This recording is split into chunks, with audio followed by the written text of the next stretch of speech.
नमस्कार। हम पढ़ रहे थे राजस्थान की जनजातियां। उसमें हमने दो जनजाति पढ़ी, राजस्थान की प्रमुख जनजाति, एक तो मीणा और दूसरी भील। जो सबसे बड़ी जनजाति है राजस्थान की, सबसे प्रमुख है, वो है मीणा, और जो सबसे प्राचीन है और दूसरी प्रमुख है वो जनजाति है भील। इनके बारे में हमने पढ़ लिया था। अब राजस्थान की जो तीसरी प्रमुख जनजाति है उसके बारे में हम पढ़ते हैं।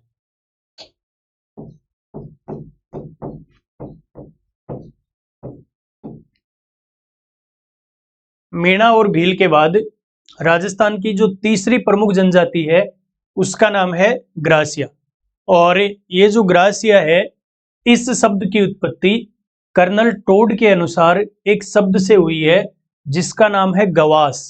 और गवास से उसका मतलब है नौकर, या जिसे हम इंग्लिश में सर्वेंट कहते हैं। तो ग्रासिया शब्द की उत्पत्ति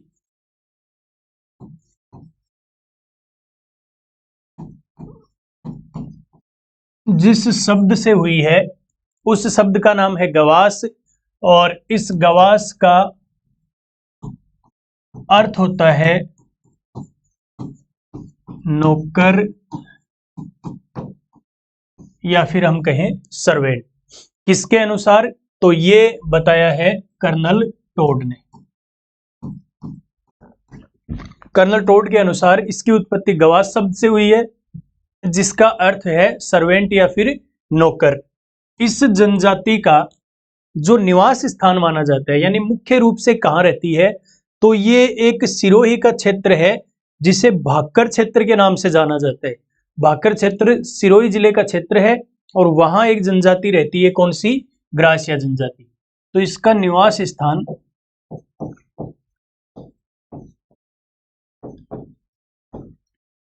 जो क्षेत्र है वो है भाकर। जिस जिले का क्षेत्र है वो जिला है सिरोही। इस जनजाति की एक विशेषता तो ये है कि ये राजस्थान की तीसरी प्रमुख जनजाति है। मीणा पहली है, भील दूसरी है और तीसरी है ग्रासिया। तो इसमें एक चीज तो ये है कि राजस्थान की तीसरी प्रमुख जनजाति है। कौन सी? तो वो है ग्रासिया जनजाति। उसके बाद में जो मीणा जनजाति के लोग थे वो हमने पढ़ा कि भगवान विष्णु की संतान मानते हैं। भील स्वयं को महादेव की संतान मानते हैं और ये मानते हैं कि हम जिसकी संतान है वो देवता है श्री राम। तो ये स्वयं को किसका वंशज मानते हैं? ये स्वयं को भगवान श्री राम का वंशज मानते हैं। तो इसमें हम स्वयं को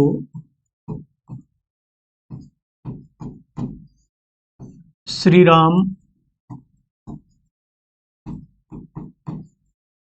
का वंशज मानते हैं। ग्रासिया जनजाति के जो लोग हैं वो मानते हैं कि हम भगवान श्री राम के संतान हैं, यानी उनके वंशज हैं। और इतिहास के अनुसार इन्हें माना गया है चौहानों की शाखा। इस जनजाति को चौहानों की शाखा माना गया है।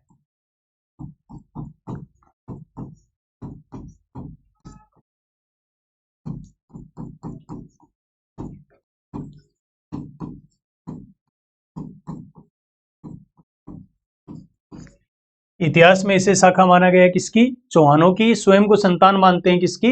भगवान श्री राम की। जनजाति की एक विशेषता तो ये है कि ये क्या करते हैं कि अपना जीवन साथी मेलों में चुनते हैं। ये इनका मेला लगता है सिरोही में, उस मेले में जाते हैं और वहां लड़का और लड़की एक दूसरे को पसंद कर लेते हैं। यानी मेलों में जीवन साथी चुनने की जो प्रथा है वो कौन सी जनजाति में है? ग्रासिया जनजाति। मेलों में जीवन साथी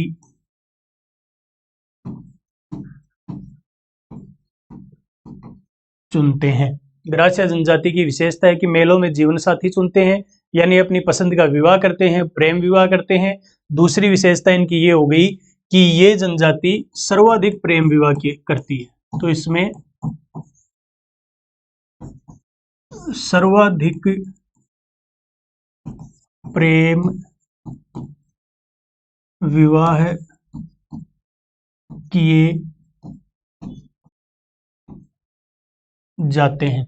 सर्वाधिक इसमें प्रेम विवाह होते हैं कौन सी जनजाति में? ग्रासिया जनजाति में। अपना जीवन साथी चुनने का जो कार्य करते हैं वो इस जनजाति के लोग मेलों में करते हैं। इसके बाद में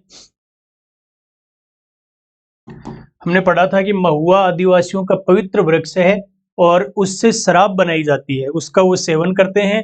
उस शराब का सर्वाधिक जो सेवन करती है वो ग्रासिया जनजाति करती है। तो इसमें है कि महुआ निर्मित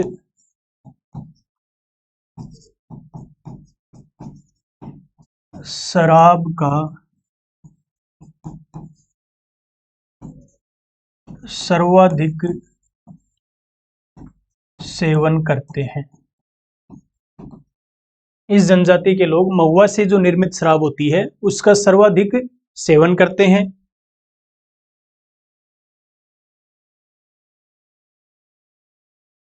इसमें क्या करते हैं, जो मृत व्यक्ति होता है उसका जो अंतिम संस्कार करते हैं वो मृत्यु के 12वें दिन किया जाता है। कई बार पूछा गया क्वेश्चन है कि वह जनजाति जो मृतक का अंतिम संस्कार मृत्यु के 12वें दिन करती है वो जनजाति कौन सी है? तो वो ग्रासिया जनजाति है। इसमें लिखेंगे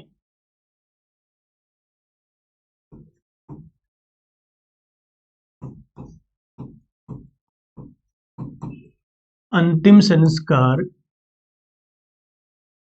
मृत्यु के 12वें दिन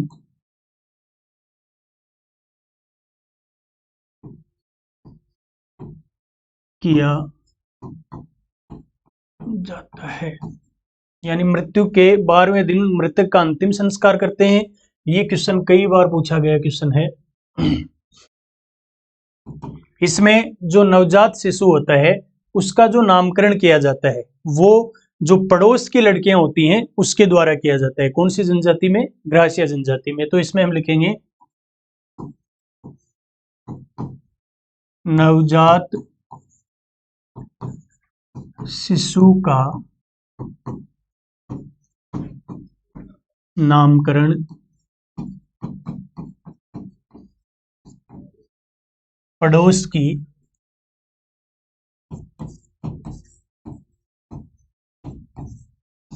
लड़कियां करती हैं। नवजात शिशु का जो नामकरण है वो पड़ोस की लड़कियों के द्वारा किया जाता है। कौन सी जनजाति में होता है? ये भी ग्रासिया जनजाति में होता है। इसमें एक दूसरे का सहयोग करते हुए इस जनजाति के लोग कृषि करते हैं और उस कृषि को कहा जाता है हारी भावरी। यानी सामूहिक सहयोग की जो कृषि है जिसे हारी भावरी कहा जाता है वो कौन सी जनजाति में है? तो वो है ग्रासिया जनजाति में।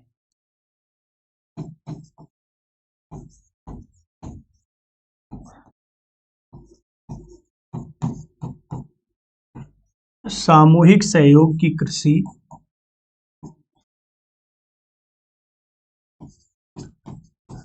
हारी भावरी की जाती है। ग्रासिया जनजाति में सामूहिक सहयोग की एक कृषि होती है जिसे किस नाम से? उसे हारी भावरी के नाम से जाना जाता है। हमने पढ़ा था कि मीणा जनजाति के दो वर्ग हैं, एक जमींदार और दूसरा है चौकीदार।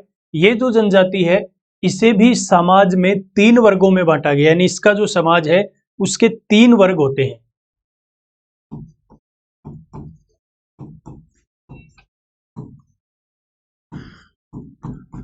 इसके जो सामाजिक वर्ग हैं वो कितने हैं?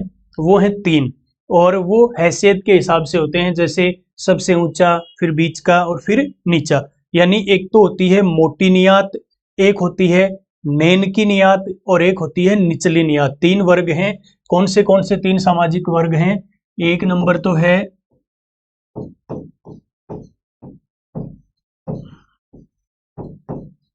मोटी नियात, एक है नेन की नियात और तीसरी है निचली नियात।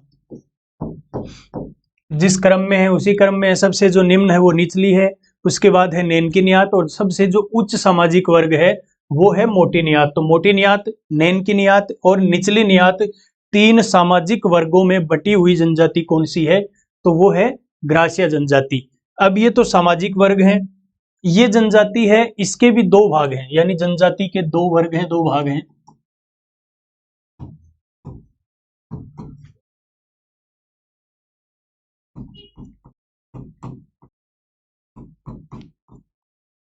इस जनजाति के भी दो वर्ग हैं, जैसे मीणा के थे। सामाजिक वर्ग इसके तीन हैं, जनजाति के वर्ग दो हैं। एक तो है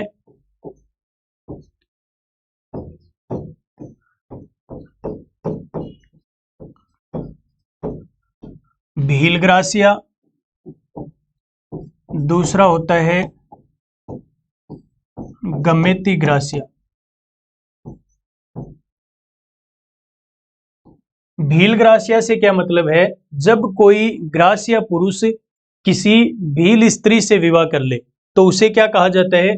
उसे भील ग्रासिया कहा जाता है। और दूसरा इसका उल्टा, जब कोई भील बदल उतार दे, यानी भील ग्रासिया स्त्री से विवाह कर ले तो उसे क्या कहेंगे? गमेती ग्रासिया। भील ग्रासिया का तो मतलब है कि ग्रासिया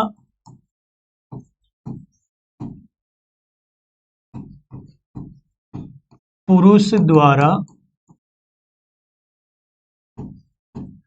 भील स्त्री से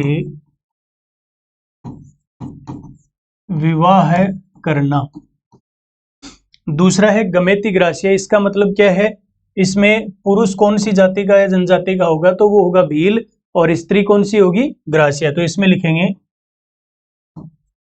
भील पुरुष द्वारा ग्रासिया स्त्री से विवाह, ये कहलाता है गमेती ग्रासिया। फिर इसकी जो सामाजिक शब्दावली है,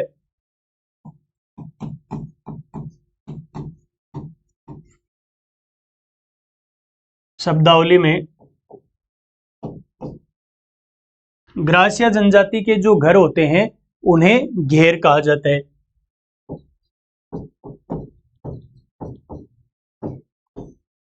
फोलिया, सहलोत, मांड,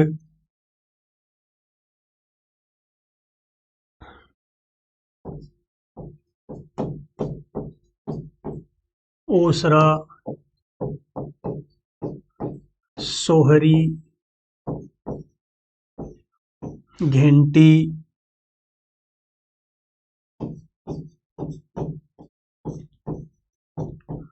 हुर्रे या फिर योगी,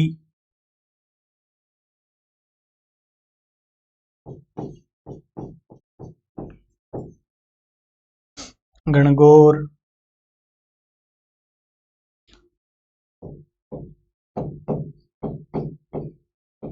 हेलरू,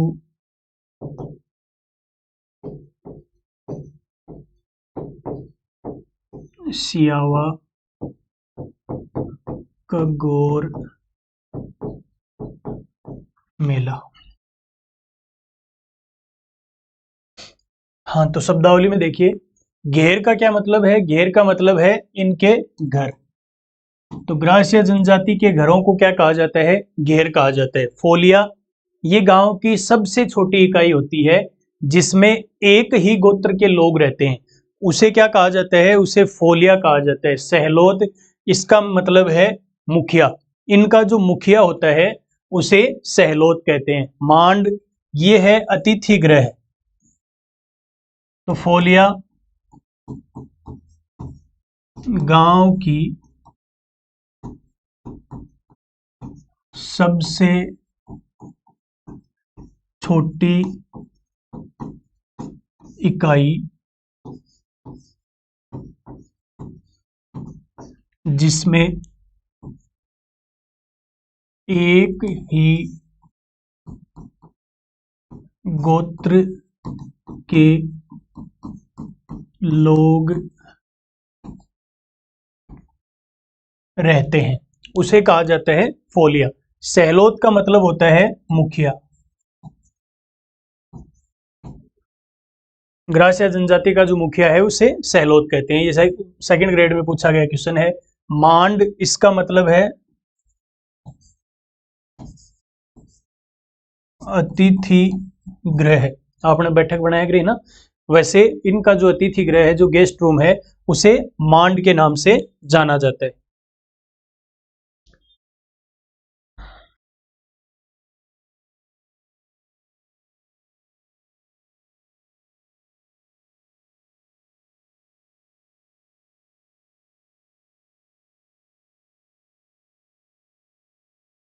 फिर है ओसरा।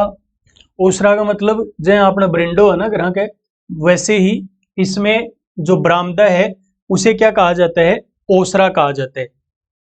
सोहरी, सोहरी का मतलब है अनाज रखने की जो टंकी होती है उसे सोहरी कहा जाता है। गेंटी का मतलब है हाथ से जो चक्की चलाई जाती है, जहां अपना ग्रह भी हो बूढ़ी लुगाई पीसती, उसे कहा जाता है घंटी। हुर्रे या योगी, जो मृत व्यक्ति होता है उस पर इस जनजाति के लोग एक स्मारक बनाते हैं, और वो स्मारक क्या कहलाता है? हुर्रे या फिर योगी के नाम से जाना जाता है। इनका जो प्रमुख त्योहार है जिससे इनके त्योहारों का आरंभ माना जाता है वो है गणगौर। ओसरा, तो इसमें लिखेंगे बरामदा। सोहरी,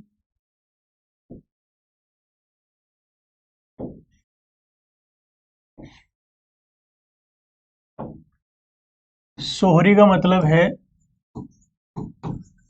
अनाज रखने की टंकी क्या कहलाती है? सोहरी कहलाती है। घंटी, हाथ से चलने वाली चक्की, हाथ से जो चक्की चलाई जाती है उसे किस नाम से? घंटी के नाम से जाना जाता है। हुर्रे या फिर योगी, इसमें लिखेंगे, ये पूछा हुआ क्वेश्चन है कई बार। मृत व्यक्ति पर निर्मित स्मारक उसे क्या कहा जाता है? उसे हुर्रे या फिर योगी कहा जाता है। हेलरू, ये भी मोस्ट है। इसमें क्या है? इस जनजाति के विकास के लिए एक सामाजिक संस्था बनाई गई है, और उसे किस नाम से जाना जाता है? उसे हेलरू के नाम से जाना जाता है। सियावा का गौर मेला, ये सिरोही में एक स्थान है सियावा, वहां ये मेला लगता है, और इस जनजाति का ये सबसे प्रमुख मेला माना जाता है।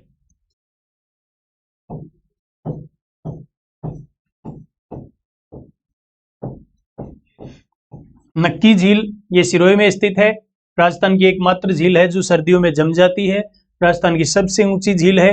मान्यता है कि इसका जो निर्माण किया था वो देवताओं ने अपने नाखूनों से खोद के किया था, और हमें यह बताया गया है कि बड़े बड़े जो नाखून है वो राक्षस की पहचान है। तो ये तो दंत कहानी है। ये एक राजा के द्वारा घोषणा कर दी गई कि जो भी व्यक्ति एक रात में इस पहाड़ पर झील खोद देगा, मेरी पुत्री का विवाह है उसी के साथ कर दूंगा। अब कोई अड़कायड़ो जाट हो, ब्याह के नाम पर आधी रात में झील खोद दी। राजागंज जागी, बोलो कि साहब मैं झील खोद दी है, अब बताओ मेरे ब्याह करो। तो राजा ने कहा कि ये तो मजाक था, अब इतो बड़ो मजाक थोड़ी आया करे, कोई बहाना थोड़ी खेलो जाया करे।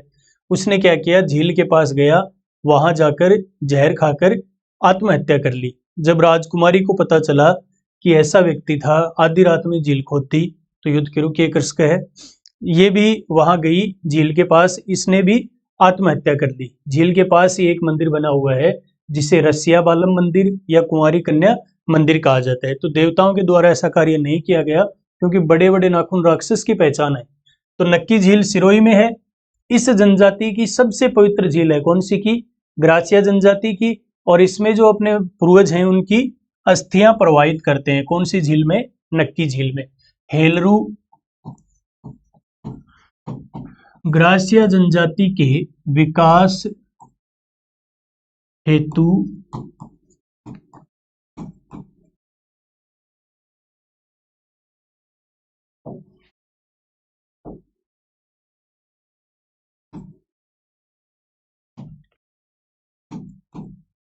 कार्यरत सेंस था और उसे कहा जाता है हेलरू। सियावा का गौर मेला ग्रासिया जनजाति का प्रमुख मेला। नक्की झील ग्रासिया जनजाति की पवित्र झील। जो झील कौन सी है? नक्की झील है। अब इसके बाद में इस जनजाति के जो विवाह हैं, इसका क्वेश्चन भी राजस्थान पुलिस में पूछा गया है।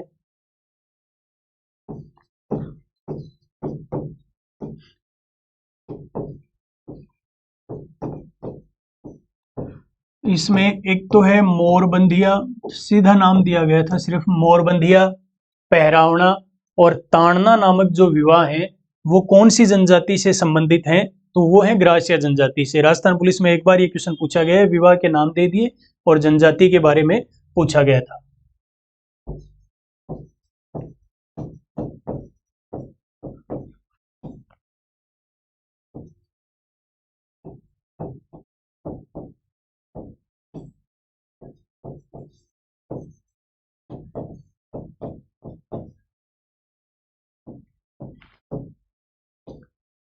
मोरबंदिया विवाह में क्या होता है? जो हमारे रीति रिवाज हैं उनके अनुसार विवाह करना, यानी सगाई, फेरे सभी वो किए जाते हैं। वो विवाह क्या कहलाता है? मोरबंदिया। यानी जो सामाजिक रीति रिवाज हैं उनके अनुसार विवाह करना क्या कहलाता है? मोरबंदिया कहलाता है। पहरावना, इसमें नामात्र के फेरे यानी बिना ब्राह्मण के ही फेरे होते हैं और उस विवाह को कहा जाता है पहरावना। ताड़ना, इस विवाह में क्या करते हैं कि एक दूसरे का सहयोग करते हैं और ये सहयोग करना कौन सा विवाह कहलाता है? ताड़ना। यानी ये आपस में एक दूसरे का जिसके यहाँ विवाह होता है वो सभी मिलकर उसका सहयोग करते हैं, उसे कहा जाता है ताड़ना विवाह है। मेलनी विवाह का मतलब है कि बिना विवाह के ही लड़की का पिता लड़की को लड़के के घर छोड़कर आ जाता है कि या संभालो मारो तो पार कौन पड़े न रखो थे। वो विवाह क्या कहलाता है? मेलनी विवाह कहलाता है। तो इसमें मोरबंदिया में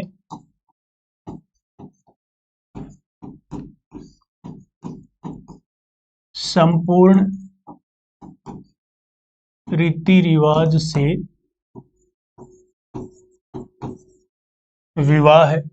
पहरावना, इसमें नाममात्र के फेरे यानी बिना किसी रीति रिवाज के, बिना किसी ब्राह्मण के। ताड़ना,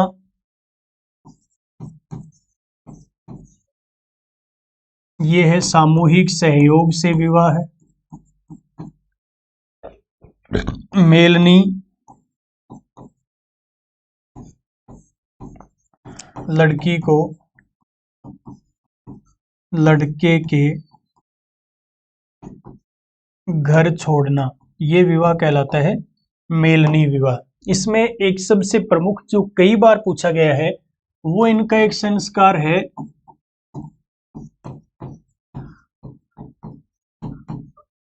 धारी संस्कार। ये पुनर्जन्म से संबंधित है यानी मृत्यु पर होता है। हमने भी देखा होगा कि जब आपने घर परिवार में कोई भी अनहोनी हो जाए तो 3 या 4 दिन बाद में मिट्टी को एक ढेर करें, बिन रात में ढक के छोड़ दें और सुबह या देखें कि निशान क्या को बने हुए है, कोई किसका पैर का निशान है या जो भी निशान है कि क्या को निशान बने हुए है और यो मानो जा कि जो निशान बने हुए है वो ही भी को आगलो जन्म होसी। ये जो संस्कार है उसे क्या कहा जाता है? उसे धारी संस्कार कहा जाता है। तो इसमें लिखेंगे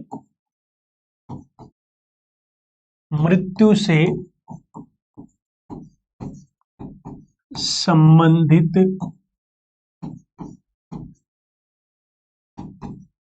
संस्कार। ये कई बार पूछा हुआ क्वेश्चन है और क्वेश्चन यही पूछा गया है एक तो कि आदिवासियों में धारी संस्कार का प्रचलन कौन सी जनजाति में है? ग्रासिया जनजाति में। दूसरा क्वेश्चन इसका ये है कि धारी संस्कार किससे संबंधित है? मृत्यु से, विवाह से, जन्म से।